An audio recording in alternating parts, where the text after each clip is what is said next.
దేవునికి స్తోత్రం. దేవుని యొక్క ఘనమైన నామమునకు మహిమ ప్రభావం కలుగును గాక. మరి దేవుడు ఈరోజు మనతో ఏం మాట్లాడబోచున్నాడో దేవుని యొక్క వాక్యము శ్రద్ధగా విందాం. మరి యెషయా గ్రంథము 53వ అధ్యాయము మొదటి వచనం ఈరోజు మనం ధ్యానాంశంగా తీసుకుందాం. యెషయా గ్రంథము 53వ అధ్యాయము మొదటి వచనం. మేము తెలియజేసిన సమాచారము ఎవడు నమ్మెను, యెహోవా బాహువు ఎవరికి బయలుపరచబడెను. ఈ యొక్క యెషయా గ్రంథం 53వ అధ్యాయం చూసినట్టయితే యేసయ్య యొక్క శ్రమ మరణముల గురించిన ప్రవచనములు మనకి ఇక్కడ అనేకం కనపడుచున్నవి. మరి యేసయ్య యొక్క సమాచారం ముందుగానే ప్రవచన రూపంగా పాత నిబంధన గ్రంథంలో మనకు అనేక సందర్భాల్లో మనకు కనపడతాయి. కాకపోతే ఈరోజు మన యొక్క ధ్యానాంశము సమాచారములు. మరి బైబిల్ గ్రంథంలో మంచి సమాచారాలు తెచ్చిన వారు మనకు కనపడుచున్నారు, మరి చెడ్డ సమాచారాలు తెచ్చిన వారు మనకు కనపడుచున్నారు. మరి ఈరోజు మనము కూడా ఈ యొక్క క్షణంలో ఇక్కడ కూర్చొని దేవుని యొక్క సమాచారం గురించి మనం వింటున్నాం. మరి దేవుని యొక్క సువార్తల గురించి మనం వింటున్నాం. మరి ఈ లోకంలో కూడా అనేక దేశాల్లో అన్యజనుల మధ్యకు వెళ్ళి దేవుని యొక్క సువార్తను ప్రకటించి అనేక మందిని దేవుని వైపుకు ఆకర్షిస్తున్నారు దేవుని యొక్క దైవ సేవకులు. వీరు రక్షణ సమాచారాన్ని తీసుకువెళ్ళి వారు ప్రకటిస్తున్నారు. అందుకే యెషయా గ్రంథము 52వ అధ్యాయం 7వ వచనంలో సువార్తను ప్రకటించుచు సమాధానము చాటించుచు సువార్తవాను ప్రకటించుచు రక్షణ సమాచారం ప్రచురించు వారి పాదములు నీ దేవుడు ఏడుచున్నాడని సీయోనుతో చెప్పుచున్న వారి పాదముల యొక్క పర్వతముల మీద ఎంతో సుందరములైన మాట మనము ఇక్కడ చూస్తున్నామండి. అనగా దేవుని యొక్క రక్షణ సువార్తను ప్రకటించు వారి పరిగెత్తు వారి పాదములు దేవుని దృష్టిలో సుందరములై ఉన్నవి. అన్యజనుల ఎదుటికి వెళ్ళి దేవుని యొక్క సమాచారాన్ని అందించినప్పుడు అనేక రకాల తిరస్కారాలు మనకు ఎదురు కావచ్చు. కాకపోతే ఈ యొక్క రక్షణ సువార్తను ప్రకటించాల్సిన బాధ్యత ప్రతి క్రైస్తవుడి పైన దేవుడు పెట్టి ఉంటున్నాడండి. ఎందుకనగా 2000 సంవత్సరాల క్రితము ఈ భూమిపైకి దేవుడే మనుష్య రూపముగా ఈ లోకంలోనికి దిగి వచ్చి మనందరి పాపములను ఆయన శిలోమాన్పై భరించి, అంత మాత్రమే కాకుండా రక్షణ సువార్తను ఆయన 3.5 సంవత్సరముల పాటు ప్రకటించి దేవుని రాజ్యముల గురించి ప్రకటించి ప్రభువైన యేసుక్రీస్తు నీ కొరకు నా కొరకు శిలోమాన్పై ఆయన మరణించి 3వ దినమున ఆయన సజీవుడుగా మరలా పునరుత్థానుడై మరి ఆకాశమునకు ఆరోహణమై దేవుని యొక్క కుడి పార్శ్వమున ఆయన కూర్చుండి నీ కొరకు నా కొరకు ఆయన విజ్ఞాపన చేయించున్నాడు. మరి అంత మాత్రమే కాకుండా ఆయన త్వరలో ఈ భూమిపైకి త్వరగా ఆయన రాబోచున్నాడు యొక్క సమాచారమును ఆ యొక్క సువార్తను ప్రకటించాల్సిన బాధ్యత మనందరి పైన ఉంటుంది. ఇదే సువార్త, ఇదే రక్షణ సమాచారము. మరి ఈ యొక్క రక్షణ సమాచారం ప్రకటించిన బాధ్యత మనందరి పైన ఉంటున్నది. సమాచారములు అని మనం ఆలోచన చేసినట్టయితే మనకు ఈ యొక్క నవీన యుగంలో మరి డిజిటల్ మీడియా అని, పీపుల్స్ మీడియా అని అనేక రకాలైన సమాచార వ్యవస్థల ద్వారా మనకు అనేక వార్తలు కావచ్చు, సమాచారాలు కావచ్చు మనకు అందుచున్నాయి. ఈరోజు సులువుగా మరి టీవీ ఆన్ చేసినా మరి ఆ యొక్క సెల్ ఫోన్ ఆన్ చేసినా మనకు సమాచారాలు ఈ సులువుగా అందుచున్నాయి. కానీ పూర్వకాలంలో ఎలా జరిగేదంటే ఉత్తరాల ద్వారా, చేతి వ్రాత ద్వారా, ఉత్తరాల ద్వారా ఈ యొక్క సమాచారాన్ని వారి యొక్క కుటుంబస్తులకు కావచ్చు, బంధుమిత్రులకు కావచ్చు, స్నేహితులకు కావచ్చు వాళ్ళు అందించేవారు. ముఖ్యంగా మరి ఇంగ్లాండ్ లెటర్ ద్వారా కానీ, మరి కార్డు రూపంలో కానీ, ఎన్వలప్ కవర్స్లో రాసి వారు పెట్టడం ద్వారా కానీ సమాచారాన్ని అందించేవారు. మరి మరొక సమాచార వ్యవస్థ కనుక టెలిఫోన్ ద్వారా సమాచారం అందించేవారు. మరి ముఖ్యంగా ఒక ఎమర్జెన్సీ అయినట్టయితే టెలిగ్రామ్ ద్వారా సమాచారాన్ని తమ యొక్క బంధుమిత్రులకు కానీ, స్నేహితులకు కానీ వారు చేరవేసేవారు. టెలిగ్రామ్ అంటేనే కొంత కంగారు పడేది, ఎందుకనగా ఎమర్జెన్సీ అయితేనే ఆ యొక్క టెలిగ్రామ్ ద్వారా ఆ యొక్క సమాచారాలను అందించేవారుగా ఆ కాలంలో మనం చూస్తున్నాం. బైబిల్ గ్రంథంలో కూడా మనం చూసినట్టయితే కొంతమంది మరి మంచి సమాచారాలు అందించి ఉంటున్నారు, కొంతమంది చెడ్డ సమాచారాలు కూడా అందించి ఉంటున్నారు. మంచి సమాచారం గురించి మనం ఆలోచించినట్లయితే మనకు మొట్టమొదటిగా అందించబడిన యొక్క మంచి సమాచారము గాబ్రియేలు దేవదూత ద్వారా అందించబడిన ఆ యొక్క సమాచారం. మరి గాబ్రియేలు దేవదూత దేవుని సన్నిధిలో నుండి ఆ యొక్క దేవుని మాటలను తన యెహోవా యందు భయభక్తులు గల వారికి మరి దేవుని బిడ్డలకు మరి ప్రవక్తలకు ఆ యొక్క సమాచారాన్ని గాబ్రియల్ దేవదూత అనేక సందర్భాల్లో అందించినట్టుగా బైబిల్ గ్రంథంలో మనకు అనేక రుజువులు ఉన్నాయి. ఆయన 2000 సంవత్సరాల క్రితము ఒక కన్యక యొద్దకు వచ్చి ఒక సమాచారాన్ని అందించుంటున్నాడు. చూడండి, లూకాసు వార్త 1వ అధ్యాయం మరి 27 నుంచి మనం చదివినట్టయితే, దావీదు వంశస్థుడైన యోసేపుకు ఒక పురుషునికి ప్రదానం చేయబడిన కన్యక యొద్దకు దేవుని చేత పంపబడెను. మరి ఆ దేవదూత పేరు గాబ్రియేలు, ఆ యొక్క కన్యక పేరు మరియా. ఆ దూత లోపలికి వచ్చి ఆమెను చూచి, దయాప్రాప్తులారా, నీకు శుభము, ప్రభువు నీకు తోడై ఉన్నాడని చెప్పెను. ఆమె ఆ మాటకు బహుగా తొందరపడి ఈ శుభవచనమేమిటో అని ఆలోచించుచుండగా దూత, మరియా, భయపడకుము, దేవుని వల్ల నీవు కృప పొందితివి. ఇదిగో, నీవు గర్భము ధరించి కుమారుని కని ఆయనకు యేసు అను పేరు పెట్టుదు అనే ఆ యొక్క అద్భుతమైన సమాచారాన్ని మొదటిగా మరి గాబ్రియల్ దేవదూత మరి కన్య అయిన మరియకు అందించి ఉంటున్నాడు. ఇదే గాబ్రియల్ దేవదూత యోసేపు కూడా స్వప్నమందు కనబడి, నీ మరియను నీవు చేర్చుకున్నకు అభ్యంతరపడకము, ఆమె పరిశుద్ధాత్మ వలన గర్భము ధరించింది కాబట్టి నీవు ఆమెను చేర్చుకొనుమని ఒక సమాచారాన్ని మరి గాబ్రియల్ దేవదూత స్వప్నమందు యోసేపుకు తెలియజేసినాడు. మరి జ్ఞానులైన తూర్పు జ్ఞానస్తులు కూడా దేవుని యొక్క దేవదూత స్వప్నమందు ప్రత్యక్షమై హేరోదు యొద్దకు వెళ్లకుండా వారిని వేరొక మార్గం గుండా వెళ్ళిపోమని ఆ యొక్క సమాచారాన్ని అందించినాడు. అంత మాత్రమే కాకుండా లూకాసు వార్త 2వ అధ్యాయం 10-11 వచనాల్లో, అయితే ఆ దూత భయపడకుడి, ఇదిగో ప్రజలందరికీ కలగబోవు మహా సంతోషకరమైన సువార్తమానం నేను మీకు తెలియజేయుచున్నాను. దావీదు పట్టణమందు నేడు రక్షకుడు మీ కొరకు పుట్టి ఉన్నాడు, ఈయన ప్రభువైన యేసు క్రీస్తు అని ఆ యొక్క సమాచారాన్ని గాబ్రియలు దూత మరి అక్కడ ఉన్న గొల్లలకు తెలియజేసి ఉంటున్నది. మరి అంత మాత్రమే కాకుండా యేసు క్రీస్తు యొక్క శిష్యులు కూడా ఒక రక్షణ సమాచారాన్ని తీసుకువెళ్ళి సాక్షులుగా వాళ్ళు ప్రపంచమంతటా వాళ్ళు ప్రకటించినట్టుగా మనం వాక్యంలో చూస్తున్నామండి. యేసయ్యతో పాటు తిరిగిన యొక్క 12 శిష్యులు ఆయన యొక్క శ్రమ, మరణ, పునరుత్థానం తర్వాత ఈ యొక్క రక్షణ సమాచారాన్ని, రక్షణ సువార్తను చేపట్టుకొని ప్రపంచమంతా వారు చెదిరిపోయి ఈరోజు భారతదేశానికి కూడా రక్షణ సువార్త వచ్చిందంటే యేసుక్రీస్తు యొక్క శిష్యుడైన తోమా వల్ల ఈ యొక్క కార్యం జరిగిందని మనం చూస్తున్నాం. అపోస్తలుల కార్యంలో 3వ అధ్యాయం 15వ వచనంలో, మీరు జీవాధిపతిని చంపితిరి కానీ ఆయన మృతుల్లో నుండి లేపును, అందుకు మేము సాక్షులము.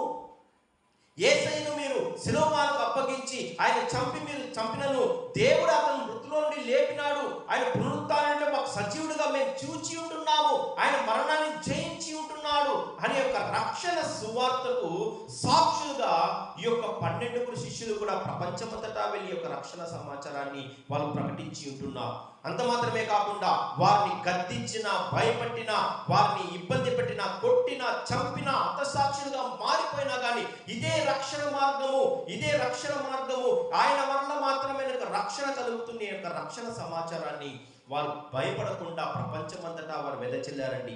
అపోస్తలుల కార్యం 4వ అధ్యాయం 12వ వచనంలో, మరి ఎవరి వలన రక్షణ కలుగదు, ఈ నామమునే మనకు రక్షణ పొందవలెను గాని ఆకాశం క్రింద మనుషులలో ఇవ్వబడిన మరి ఏ నామము వలన రక్షణ పొందలేమని వారు ఆ యొక్క రక్షణ సమాచారాన్ని, యేసయ్య గురించి రక్షణ సువార్తను ప్రకటించుతూ వారు దేశమంతటా ప్రపంచమంతటా వారు ప్రకటించుతున్నారు.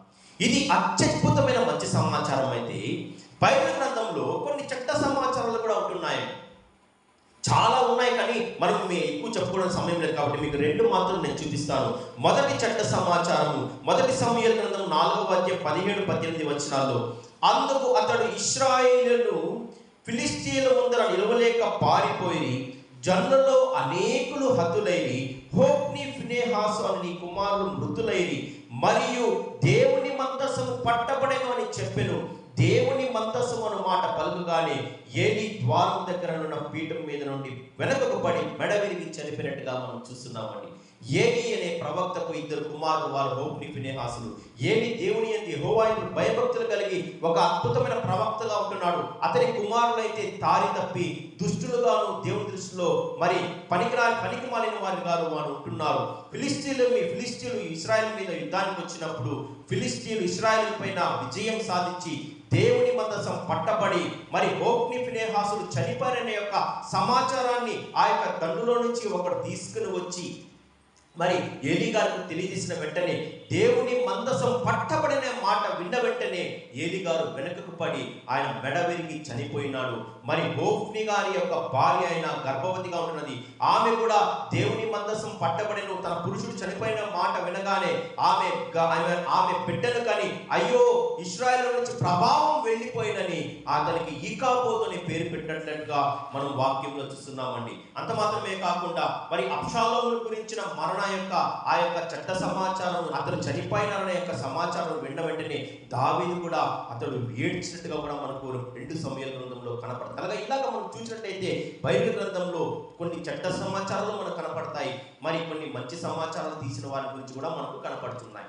కాకపోతే ఈరోజు మనం ధ్యానించుకోబోతున్న అంశము, ఒక స్థలానికి వెళ్ళి ఒక గుంపు వెళ్ళి కొందరేమో మంచి సమాచారం తీసుకొని వచ్చినారు, కొందరేమో చెడ్డ సమాచారం తీసుకొని వచ్చేట్టుగా ఈరోజు మనము వాక్యంలో ధ్యానం చూస్తున్నామండి. మరి సంఖ్యాకాండము 13వ అధ్యాయం 1-2 వచనాలు చూసినట్టయితే మోషే యొక్క సారథ్యంలో ఐగుప్తు దేశంలో నుంచి బయటకు వచ్చిన ఇశ్రాయేల్ జనాంగమంతా సుమారు 20 లక్షల మంది జనాంగము వారు పారాను యొక్క అరణ్యంలో ఉన్నప్పుడు, అనగా ఇంకా కొద్ది యొక్క రోజుల్లో వారు ఆ యొక్క దేవుడు వారికి వాగ్దానం చేసిన ఆ పాలు తెన్నులు ప్రవహించు ఆ యొక్క దేశంలోనికి ప్రవేశించడానికి ముందు కొంతమంది వేగు వారిని, అనగా యూదా గోత్రంలో నుండి, అనగా మరి యాకోబు గోత్రంలో నుండి, ఇశ్రాయేల్ గోత్రంలో నుండి ఒక్కొక్క గోత్రం నుండి ఒక్కొక్క మనిషిని, అనగా 12 గోత్రాల నుండి 12 మందిని తీసుకుని మీరు వెళ్ళి ఆ యొక్క దేశంలో మీరు సంచరించి ఆ యొక్క దేశ సమాచారం తీసుకురండని మరి మోషే గారు వారికి తెలియజేసినట్టుగా మనం చూస్తున్నామండి. చూడండి, సంఖ్యాకాండము 13వ అధ్యాయం 1-2 వచనాల్లో యెహోవా మోషేకు ఇలాగున సెలవిచ్చింది, నేను ఇశ్రాయేలుకి ఇచ్చుచున్న కనాను దేశమును సంచరించి చూచుటకు నీవు మనుష్యులను పంపుము, వారి పితరుల గోత్రంలో ఒక్కొక్క దాని నుండి ఒక్కొక్క మనుష్యుని మీరు పంపవలెను, వారిలో ప్రతివాడును ప్రధానులై ఉండవలెను. మరి ఇశ్రాయేల్ గోత్రం 12 గోత్రాలు మనకు తెలిసిందే కదా. రూబేను, షిమ్యోను, లేవి, యూదా, ఇస్సాకారు, జెబూలూను, అషేరు, నఫ్తాలి, గాదు, దాను, మరి బెన్యామీను, యోసేపు అనే 12 గోత్రాల నుంచి 12 యొక్క సభ్యుల్ని మోషే పంపినట్లుగా మనం చూస్తున్నాం. వారిలో ఎఫ్రాయిము గోత్రం నుండి నూను కుమారుడైన యెహోషువ, మరి యూదా గోత్రం నుండి యెఫున్నె కుమారుడైన కాలేబు అని వీరు 12లో వీరు కూడా ఉంటున్నారు. అనగా ఈ యొక్క 12 కలిసి మరి ఆ యొక్క దేవుడు వాగ్దానం చేసినటువంటి ఆ యొక్క వాగ్దాన దేశంను వారు సంచరించి అక్కడ ఉన్న విషయాలు తెలుసుకుని వచ్చినట్లుగా మోషే వారిని అక్కడ పంపించినట్టుగా మనం వాక్యంలో చూస్తున్నాం.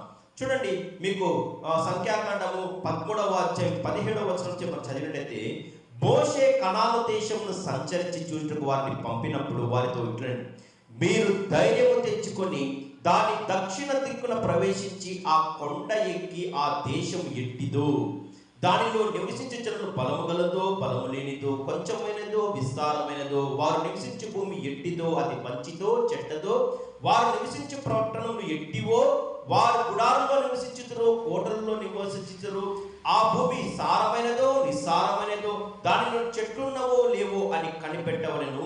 మరియు మీరు ఆ దేశ పంటల్లో కొన్ని తీసుకుని రండి అది చెప్పెను. అది ద్రాక్ష ప్రథమ ఫలముల పక్వ ఫలముగా మనం వాక్యంలో చూస్తున్నామండి. మీరు ఆ దేశంలో అనుకోండి, ఆ యొక్క దేశ సమాచారాన్ని మీరు తీసుకురండి. అక్కడ ప్రజలు ఎలా ఉంటున్నారు, ఎలా నివసిస్తున్నారు, వాళ్ళు కోటల్లో ఉన్నారా, మరి లేకపోతే ప్రాకారం గల కోటల్లో ఉన్నారా, ఇళ్లలో ఉన్నారా, ఆ భూమి సారమైనదా నిస్సారమైనదా, మరి అక్కడ జనులు ఎలా ఉన్నారు, మరి ఇవన్నీ సమాచారాలన్నీ తీసుకురండి.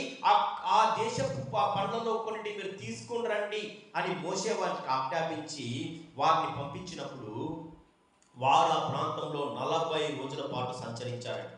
ఈ 40 రోజుల పాటు సంచరించినప్పుడు వారికి అక్కడ అనేక దృశ్యాలు కనపడ్డాయి.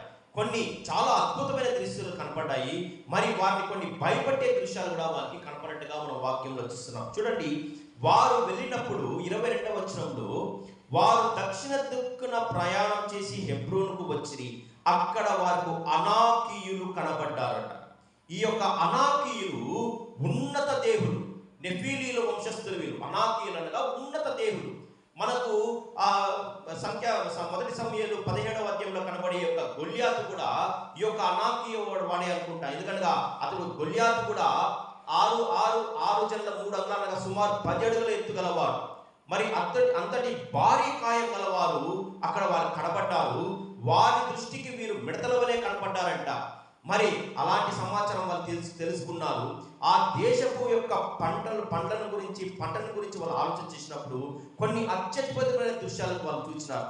సాధారణంగా మనం చూసే ద్రాక్షపు గెల ఒక అరమూరో ఒక లేక అంటే అర్ధడుగో ఉంటుంది. కానీ వారు చూసిన యొక్క ద్రాక్ష గెల ఎంత ఉందంటే, ఒక మనుషుడు దండెం మోసుకొని, 2 మనుషులు దండెం మోసుకొని ఆ యొక్క దండానికి ఆ యొక్క ద్రాక్ష గెలను వారు కట్టినారంట. అనగా అంత బ్రహ్మాండమైన ద్రాక్ష గెల, అంత అద్భుతమైన పంట అక్కడ పండుతున్నట్టుగా వారు చూస్తున్నారండి.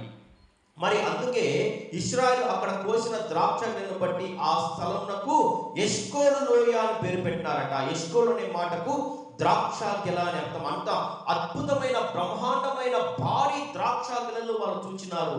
మరి అద్భుతమైన పట్టణ ప్రాకారాలు వాళ్ళు చూచినారు. మరి అంత మాత్రమే కాకుండా వారిని భయం కొలిపే ఆ యొక్క ఉన్నత దేవుళ్ళు వాళ్ళు అక్కడ చూసినట్టుగా వాళ్ళు చూసినారండి.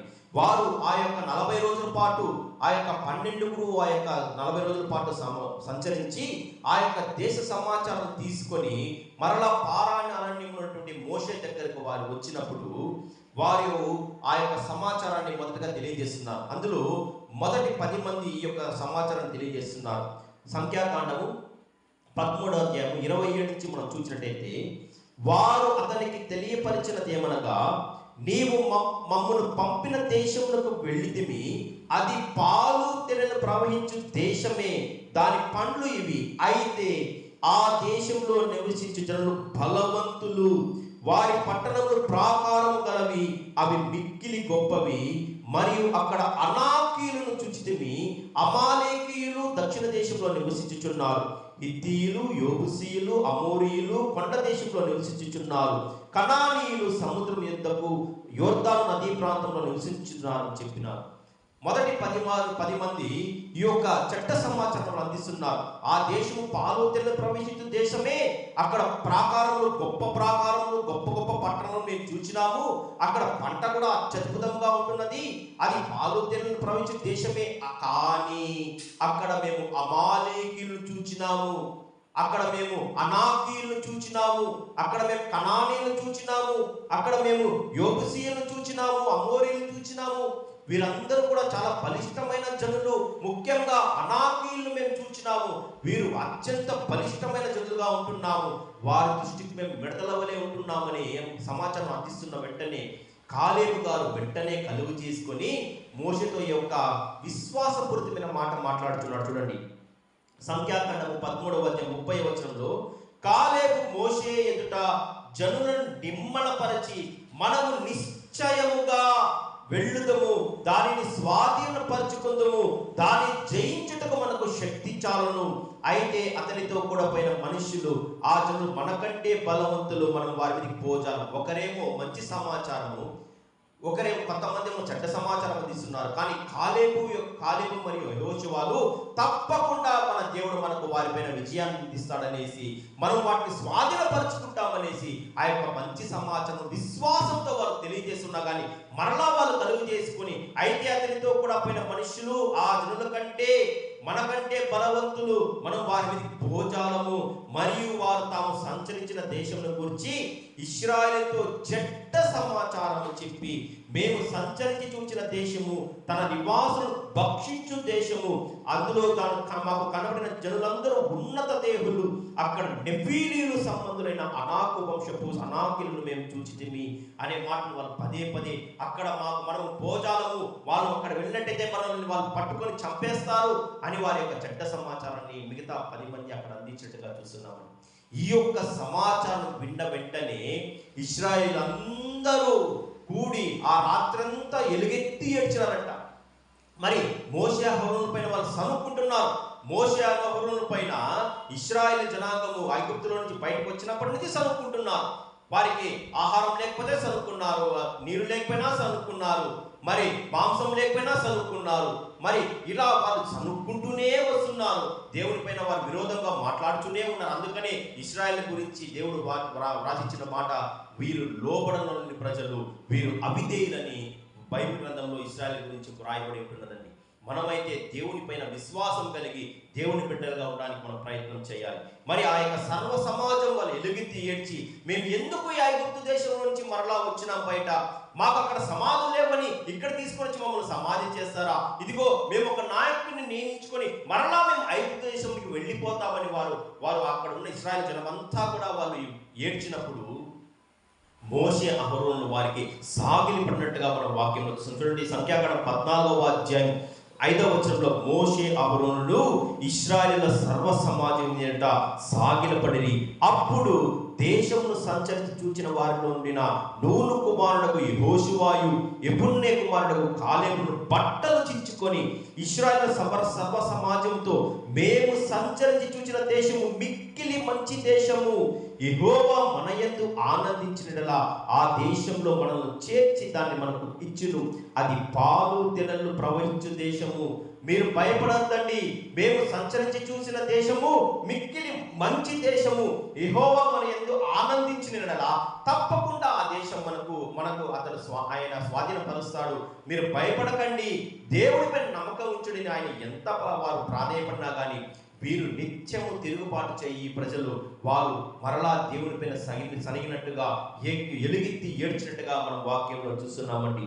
మరి 9వ వచనంలో, మెట్టుకు యెహోవా మీద తిరగబడకుడి, ఆ దేశ ప్రజలకు భయపడకుడి, వారు మనకు ఆహారం వదురు, వారి నీడ వారి మీద తొలగిపోయేను, యెహోవా మనకు తోడై ఉన్నాడు, వారికి భయపడకుడి అని ఆ సర్వ సమాజం వారితో చెప్పినప్పుడు ఈ యొక్క ఇశ్రాయేల్ సర్వ సమాజం ఆ యొక్క మంచి సమాచారాన్ని అర్థం చేసుకోకుండా వారి యొక్క యెహోషువను మరియు కాలేబును వాళ్ళు రాళ్లతో కొట్టి చంపవలని వాళ్ళు ప్రయత్నం చేసినట్టుగా మనం ఇక్కడ వాక్యంలో చూస్తున్నామండి. అదే సమయంలో ప్రత్యక్ష గుడారంలో దేవుని మహిమ వారికి కనపడినట్టుగా సంఖ్యాకాండం 14వ అధ్యాయం 10వ వచనంలో మనకు కనపడుతున్నదండి. తర్వాత యెహోవా దేవుడు మోషేతో మాట్లాడుచు, ఎంతకాలం నేను వీరిని భరించుదును, వీరిలో అవిశ్వాసంతోనే వీరు ఉంటున్నారు, ఇదిగో వీరి యొక్క అవిశ్వాసం బట్టి వారు శపింపబడిన వారై. మరి దేవుని యొక్క శాపం ఎలా పొందుకున్నారంటే, ఇశ్రాయేల్ ఐగుప్తు దేశంలో నుంచి బయటకు వచ్చిన 20 లక్షల మందిలో 20 ఏళ్ళు పైబడిన వారందరూ రాలిపోదురు. ఇదే యొక్క అరణ్యంలో వాళ్ళు రాలిపోదురు. వారు సంచరించి చూచిన 40 రోజులకు ఒక్కొక్క దినముకు ఒక్కొక్క సంవత్సరం చొప్పున 40 సంవత్సరాల పాటు వారు అదే అరణ్యంలో ఇటు అటు తిరుగులాడుచు వారు ఉందురు. ఆ యొక్క 20 ఏళ్ళు పైబడిన వారందరూ రాలిపోదురు, అరణ్యంలో రాలిపోదురు. కాకపోతే యెఫున్నె కుమారుడైన కాలేబును, నూను కుమారుడైన యెహోషువ వారు మాత్రము ఆ యొక్క వాగ్దానం చేయబడిన ఆ యొక్క పాలు తేనెలు ప్రవహించు కనాను దేశంలో వారు అడుగు పెడతారనే యొక్క దేవుడు ఆయన తన కోపాన్ని వారిపైన ప్రదర్శించినట్టుగా మనం వాక్యంలో చూస్తున్నామండి. వారు ఆ యొక్క చట్ట సమాచారం వారు పొందుకోకపోయింటే మరుసటి సంవత్సరము ప్రతి ఒక్కరూ బయలుదేరి వచ్చిన 20 లక్షల మంది వారు కనాను దేశంలో వారు ప్రవేశించేవారే. వారి యొక్క అవిశ్వాసాన్ని బట్టి, వారి యొక్క అవిధేయతను బట్టి వారు ఆ యొక్క అరణ్యంలోనే రాలిపోయినారు. 40 సంవత్సరాల పాటు అక్కడక్కడే తిరుగుకుంటూ కేవలం మంచి సమాచారం తెచ్చినటువంటి ఆ యొక్క యెహోషువ కాలేబులు మాత్రమే ఆ యొక్క పాలు తేనెలు ప్రవహించే దేశంలో వాళ్ళు ప్రవేశించినారు. మరి మనము కూడా మన జీవితంలో చట్ట సమాచారానికి సులువుగా ఆకర్షితులైపోతామండి. మంచి సమాచారాన్ని మనం నమ్మలేకపోతాం, కానీ చెడ్డ సమాచారానికి మనం సులువుగా ఆకర్షితులైపోతున్నాం. దేవుని యొక్క దృష్టిలో ఈ యొక్క చెడ్డ సమాచారం నమ్మేవారు అవిశ్వాసంతో సమానం. కాబట్టి మనము దేవుని పైన నమ్మకం ఉంచాలి, దేవుని పైన విశ్వాసం ఉంచాలి. ఎటువంటి సమయంలోనైనా దేవుడు నన్ను ఆదుకుంటాడు, దేవుడు నన్ను విడిపిస్తాడు, దేవుడు నన్ను రక్షిస్తాడు, దేవుడు నాకు రక్షణ కల్పిస్తాడనే యొక్క ఆ యొక్క మంచి సమాచారం పొందుకొని మనం జీవించాలి. అటువంటి కృప, అటువంటి ఆధిక్యత దేవుడు మనకు కలుగు చేయను గాక. ఆమేన్. Praise the lord.